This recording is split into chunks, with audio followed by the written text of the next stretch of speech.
긍휼이 당연한 자, 이거 잘못 나왔습니다. 긍휼이 당연한 자라는 제목으로 말씀을 나누겠습니다. 야고보서 2장 12절에서 13절입니다.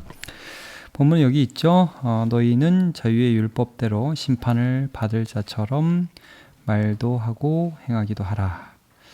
긍휼을 행하지 아니하는 자에게는 긍휼이 없는 심판이 있으리라. 긍휼은 심판을 이기고 자랑하느니라. 이런 제목입니다.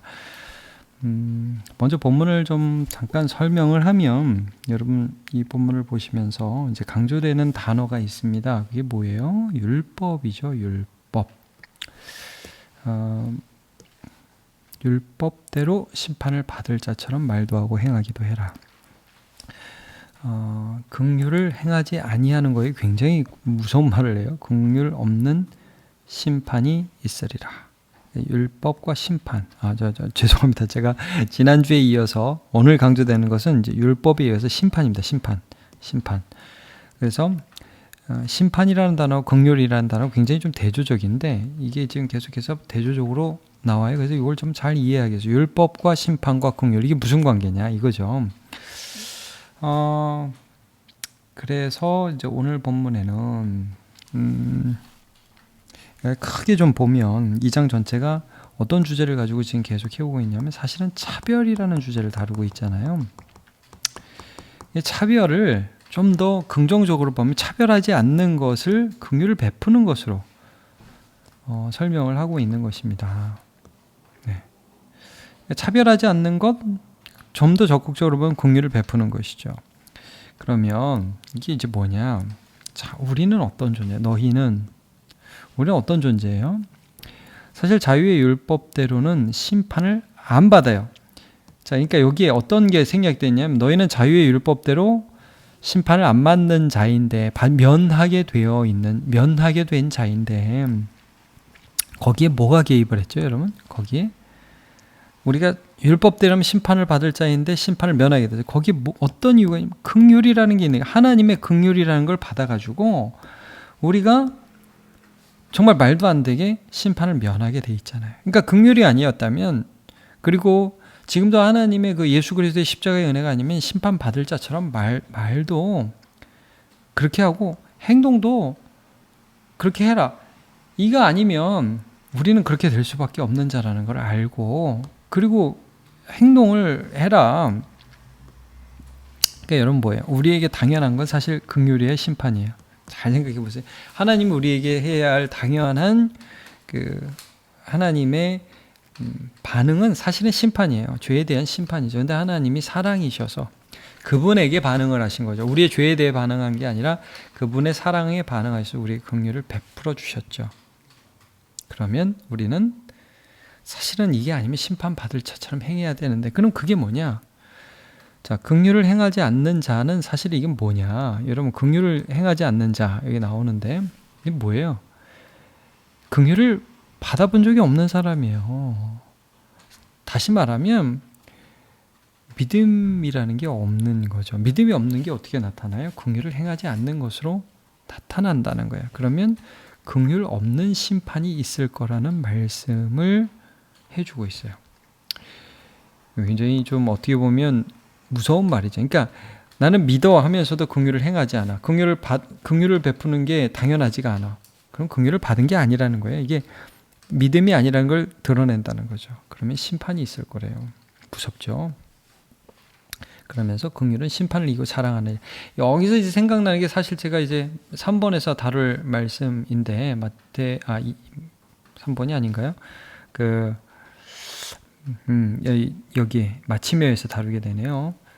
마태복음 25장 31절에 46절 말씀인데, 우리가 이제 양과 염소의 비유라고 여러분 많이 들어보셨죠. 마태복음 25장에 예수님이 비유로 이런 말씀하세요. 인자가 이제 다시 오시는데 온 세상 민족을 양과 염소 나듯이 오른쪽 왼쪽 나눈다. 근데 양한테 이런 말씀을 하는 거예요. 영원히 복받을 자들아, 내 나라를 상속해라. 너네는 내가 배고플 때 와서 먹을 것도 주고, 목마를 때 마실 것도 주고, 참 갇혔을 때에 찾아와서 신방해 주고, 또 옷도 갖다 주고, 너네 너무 고맙다. 언제 우리가 그랬습니까? 지극히 작은 자 하나에게 한 것이 곧 내게 한 것이다. 지극히 작은 자 하나에게 이 사람들이 뭘 했어요? 긍휼을 베풀었죠. 자, 이 말씀이에요. 긍휼은 심판을 이기고 자랑하느니라. 긍휼을 통해서 내 믿음이 참된 것임이 드러났다는 말씀을 해주고 있는 거예요. 긍휼은 심판을 이기고 자랑한다는 말씀을 해주고 있습니다. 그리고 염소에게 뭐라고 해요? 왼편에 있는 자에게 너네는 저 마귀와 그 사자들을 예비에 대한 불에 떨어져라. 너네는 내가 배고플 때 먹을 것도 안 주고 목마를 때 마실 것도 안 줬고 갇혔을 때 찾아오지도 않았고 뭐 입을 것도 안 주고 그랬다. 우리가 언제 그랬어요? 지극히 작은 자 하나에게 하지 않은 것이 곧 내게 하지 않은 것이다. 긍휼을 행하지 아니하는 자에게는 긍휼 없는 심판이 있으리라. 이 말씀입니다. 그러니까 여러분, 우리가 받은 이 은혜, 긍휼, 우리가 은혜를 받은 것, 이 긍휼함이 그게 진짜 우리가 은혜를 받았다는 것이 우리에게 어떻게 나타날 수밖에 없냐면 우리도 긍휼을 베푸는 쪽으로 나타날 수밖에 없다는 말씀을 해주는 거예요. 그렇지 않겠어요, 여러분? 제대로 은혜를 받았으면 내가 이렇게 살면 안 되지 라는 생각을 하게 된다는 거예요. 자, 1번 문제 가보겠습니다. 여기부터 가보겠습니다. 우리는 심판받아 마땅한 자예요. 이게 심판이 마땅한 자. 근데 예수의 그리스도의 긍휼하심을 받아 십자가로 용서의 은혜를 받았습니다. 자, 마땅한 심판이 아닌 마땅하지 않은 긍휼을 받았어요. 그러면 우리는 어떻게 살아야 돼요? 뭐가 우리에게 마땅한 삶이 돼요? 긍휼을 베푸는 길. 그래서 이 과분한 은혜 때문에 다른 사람에게 마땅히 긍휼을 베풀어야 하는 사람임을 인정할 수 있습니까? 이게 우리의 위치라는 거죠. 이걸 인정할 수 있느냐? 이걸 먼저 구역원들과 나누시면 좋겠어요. 자, 1번 본문은 우리에게 자유의 율법대로, 사실 이제 자유의 율법이라는 것은 제가 오늘 설교에도 좀 강조했지만 우리는 로마서 8장 1, 2절에 의하면 죄와 사망의 법에서 해방되어서 이제는 생명의 성령의 법을 따라 사는 사람이거든요. 그러니까 심판이 없어요. 그러니까 예수 안에 있으면 하나님이 영원한 하나님의 자녀로 우리를 삼아주신 그 자유의 율법대로 살아가는 자예요. 그런데 이 율법대로 마치 우리는 심판을 지나갔지만 심판받을 자처럼 말도 하고 행하기도 하라 라고 우리에게 경고를 해요. 그 은혜만 아니었으면 우리는 끝났다. 그러니까 여러분, 이게 무슨 말이에요? 내 진짜 예수님의 긍휼 아니었으면 우리도 똑같이 심판받을 자인데 그 긍휼 때문에 오늘 이렇게 은혜를 받았다. 그 은혜 받은 자다운 삶을 살라는 거죠. 경박한 삶을 경고하는 거예요. 괜찮아. 하나님 사랑인데 이런 거 봐주시겠지. 이게 이제 이번 독서반에서 제가 예로 들 그 책 이름이 이제 참신앙과 거짓신앙이라는 책인데 거기에도 보면 참된 신앙의 특징은 뭐라고 그러냐면 경외라고. 경외. 그러니까 두려움을 함유한다는 거예요. 하나님을 옆집 아저씨처럼 생각하지 않는다는 거예요. 그분은 왕이세요. 그분은 심판 주세요. 긍휼이 아니었다면 우리는 다 하나님으로부터 영원한 심판을 받을 자라는 것을 깊이 인식하는 데서 경외감이 나와요. 그래서요, 이번 문제에서는 우리가 하나님을 어떻게 생각하는지에 대한 문제예요. 아무런 부담 없고 좋고 편하기만 한 친구, 이게 3번, 요것도 아니라는 거예요. 그다음 무서운 분위기에 대한 거부감, 그냥 무섭고 그냥 인도나 외국의 그런 이방 우상들 섬기는 거 보면 칼 들고 있고 막 잡아먹으려고 그러잖아요. 이제 그런 식으로 하나님에 대한 거부감이 있을 수 있는데 여러분, 두렵고 떨리고 그래서 경외, 공경하고 두려워한다는 게 경외잖아요. 외가 이제 두려워한다는 뜻인데 그러면서 사랑하는 거예요.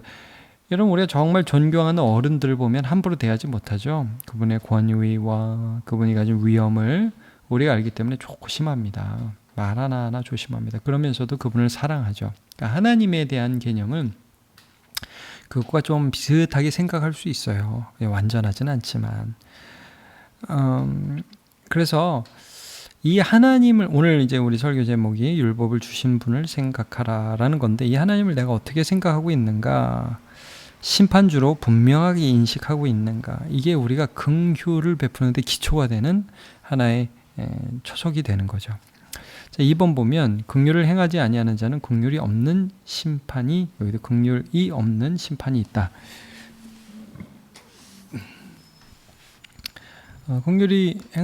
긍휼을 행하지 않는 자는 사실 믿음이 없는 자라고 그랬죠. 긍휼이 당연하지 않은 거예요. 왜? 나한테는 심판이 당연하다는 생각을 별로 못 해봤으니까. 근데 여러분, 이렇지 않다는 거예요. 그래서 나는 긍휼을 받은 사람으로서 마땅히 긍휼을 베풀어야 할 자다. 여러분, 마태복음 18장 23절에 35절에 어떤 내용이 있냐면 1만 달란트 빚진 자가 나옵니다. 근데 왕이 그를 긍휼히 여겨요. 불쌍히 여겨요. 그래가지고 그걸 탕감해 주거든요. 얘 이거 갚으려다 하면 못 산다. 이게 무슨 얘기예요? 우리의 죄에 대한 값은 영원한 심판이고 이건 갚을 수가 없다는 얘기예요. 근데 하나님이 예수 그리스도를 통해서 죄에 대한 형벌을 내리셨잖아요. 여러분, 하나님은 좋고 좋은 게 좋은 분이 아니라고요. 불의에 대해서 반드시 심판하는 것이고, 여러분, 우리의 죄에 대한 값이 치러졌다는 거예요. 그냥 없어진 게 아니에요. 값이 치러져서 없어진 거예요. 대가를 지불했기 때문에 없어진 거예요. 그래서 이걸 알면 우리가 어떻게 감당이 안 되잖아요. 그러니까 나머지 인생은 어떻게 살아야 돼요? 하나님이 나를 불쌍히 여기신 것처럼 나도 남을 불쌍히 여기는 삶을 살아가는 게 마땅하죠. 그래서 이제 그 비유를 계속 보면 1만 달란트 빚진 자가 나가서 누구를 만나냐면 100데나리온 빚진 자. 데나리온도 노동자 하루 품삯이에요. 그러니까 100일치 월급 정도를 빚진 자를 만나서 목을 잡고 말을 하죠. 갚어. 곧 갚겠습니다. 그러니까 갚을 때까지 감옥에다 쳐넣잖아요. 그러니까 이게 맞는 행동인데 어떤 배경이 있냐면 이 사람은 지금 1만 달란트를 빚졌다는 배경이 있는 거잖아요. 그러니까 우리가, 여러분, 이 세상에서 이렇게 의롭고 논리적으로 따지고 그럴 수 있는 위치가 아니에요. 우리는 어떤 배경이 있어요? 예수 그리스도의 십자가로 우리의 죄를 구원해 주시고 값을 치러 주셔서 긍휼히 여김을 받았다는 배경이 있는 사람이기 때문에 똑같이 살 수가 없죠. 긍휼을 베푸는 삶을 살아야 마땅한 거죠. 이제 그걸 인정하면서 내가 베풀 수 있는 긍휼이 어떤 것이 있는지를 좀 얘기해보자. 이게 이제 구역이니까 적용을 해보자는 거죠. 자, 용서하는 거, 다시 용서하기. 용서, 제가 용서에 대한 정의 몇 번 말씀드렸지만 용서는 괜찮아, 됐어, 이런 게 아니에요. 잘못에 대해 지적해야 돼요. 이건 잘못이야. 그러면서도 관계를 끊지 않는 게 용서예요. 그 얼굴을 계속 보면서 관계를 가지면서 도움을 주기도 하고 또 조언을 주기도 하고, 이런 게 용서란 말이에요. 용서하지 않는 건 네 얼굴 안 봐. 이게 용서하지 않는 거예요. 미운 마음 드는 거 괜찮아요. 그럴 수 있어요. 그럼에도 불구하고 관계를 갖는 거예요. 친절하게 말하는 것, 너무 거칠게 얘기하지 않는 것, 우리 가까이 있는 사람들에게 내가 베풀 수 있는 긍휼이죠. 재정적 지원, 이것이 많건 적건 간에 긍휼이 될 수 있겠죠. 또 기도하는 것, 그 사람을 위해서. 어쨌든 구역에서 할 수 있는 것이 무엇인지 생각해 봅시다. 자, 마치며 긍휼은 심판을 이기고 자랑한다. 너무 아름다운 말씀이에요. 믿음은이에요. 사실은 믿음은 심판을 이기고 자랑한다. 근데 믿음이 긍휼로 드러나는 거죠. 참된 믿음은 긍휼을 베푸는 삶, 베품으로 나타날 수밖에 없습니다. 차별하지 않는 것, 좀 부정적이고 소극적 개념이지만 긍휼을 베푸는 것, 적극적인 의미가 있죠. 그런 신앙의 삶을 살게 해달라고 기도하면서 여러분 또 힘있게 한 주간 살아가시기를 축복합니다. 하나님, 다음 주에 우리가 긍휼이 당연한 삶이라는 제목으로 구역원들과 말씀을 나누기를 원합니다. 기쁨으로 이 말씀 나눌 수 있도록 도와주시고, 내가 긍휼이 당연한 자임을, 긍휼이 당연하지 않고 심판이 당연한 자였는데 하나님의 은혜로 예수 안에서 긍휼을 받은 자임을 알면서 남은 세월 하나님의 은혜를 갚을 수는 없지만 은혜 받은 자답게 살아갈 수 있도록 도와주옵소서. 예수님의 이름으로 기도합니다. 아멘.